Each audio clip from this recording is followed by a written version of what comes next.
One of my longtime best friends called me the other night with a horrible heartache. She needed someone to talk to.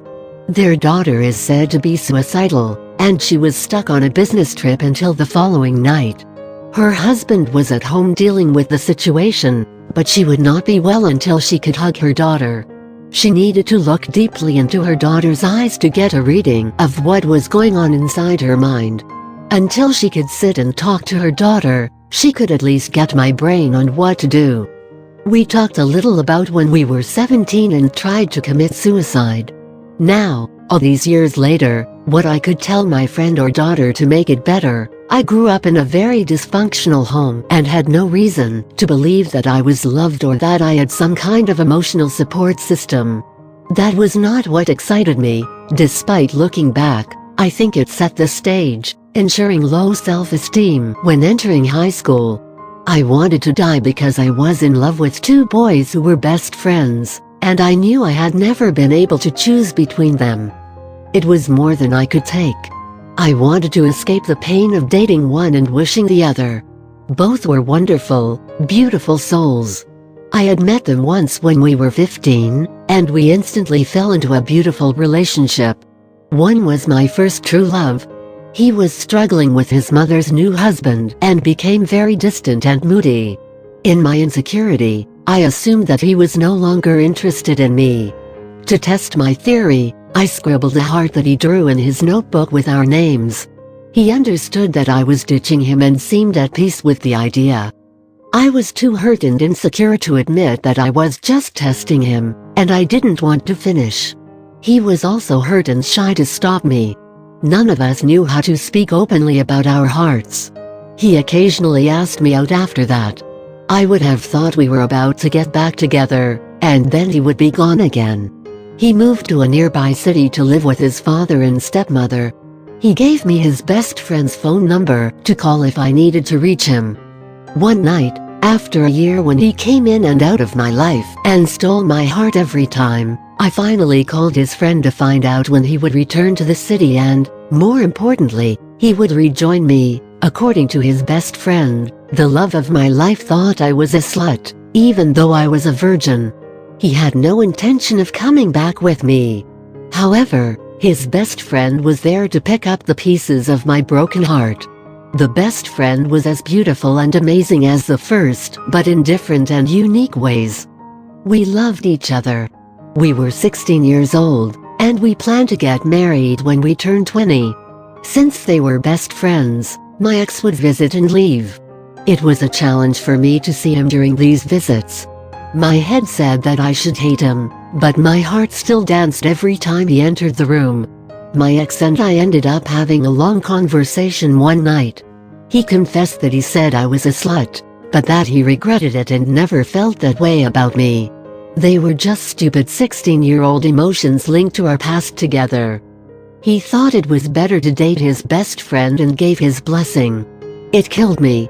I was still in love with him, and he was telling me to be with his best friend. Her best friend was the kindest and sweetest boy I've ever dated. None of us would ever dream of hurting such a beautiful soul. I could not tell either of them that I was in love with both, and for months I was slowly mad, unable to speak openly with both, terrified that they would both reject me. Eventually, I crashed and couldn't take the pain of wanting one and the guilt of never wanting to hurt the other. I suspect it is some kind of primitive fight or flight mechanism that is triggered when negative emotions bombard us. When we feel that the situation is hopeless, and we cannot change the dynamics, we cannot fight it. So, we need to escape, and suicide might look like the best way to avoid it. It is difficult, during this period, to stop and logically realize that emotions are always changing and, as such, they do not need to be combated or avoided. You just need to wait and make positive choices and changes to bring about the difference in the dynamics that are creating the overwhelming emotions that we want to escape from. At 17, I couldn't see that. I also think that if a teenager doesn't believe that someone is going to cry for them when they're gone, then suicide becomes a genuine consideration. Years later, when I had 2 small children, and my life was a mess, I found myself laughing to escape the pain of life again. It was completely different then. I knew that my 2 children would be heartbroken and psychologically spoiled for life if I committed suicide. As a single mother, I was their only sense of security. I was their whole world. I could be depressed enough to want to get away from my problems, but I could never seriously consider suicide as in high school. Someone needed me and would be destroyed if I left. Perhaps that is where the answer to teen suicide lies. Does a teenager believe that someone else's life will become unbearable if they die? Almost 2 years ago, my son came to me in tears and told me he was suicidal.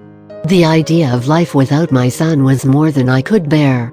I knew firsthand what it's like to feel so much pain that you just want to die. Imagining my son's feeling this way was worse than anything I have ever endured.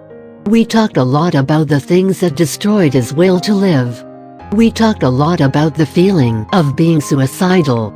We mostly talked about how bad it is to have someone you love dying unexpectedly in a car accident or something. It is an entirely different thing to lose them because they chose to leave. I told him to imagine how he would feel if I committed suicide. The pain he felt at the thought of him brought him almost to tears. He said he couldn't take it if I did this to him. I told him with tears in my own eyes that I felt the same way. My daughter got together, and, in tears, she put aside all sibling rivalries and poured out her heart on how incredibly painful it would be for her if he died.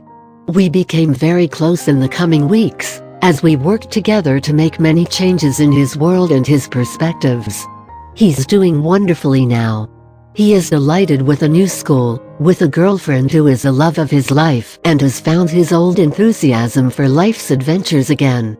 So, I think my advice is this: tell her what her death would mean to you. Does she know in your heart how much you love her? Don't assume anything. Yes, you have to take her to some kind of therapist.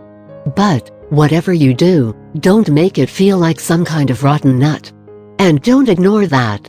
Even if she is just talking about suicide to get attention, find out why.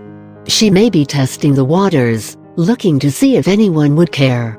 There is nothing more depressing than discovering that no one would care if you died tomorrow. Find a way to make her see that emotions are temporary and that together, you can fix whatever life gives you. Does she know you're in her corner? Help her to change her life. Find out what she is struggling with and train, guide, help her create positive changes. Teach her to overcome the pain instead of succumbing to it.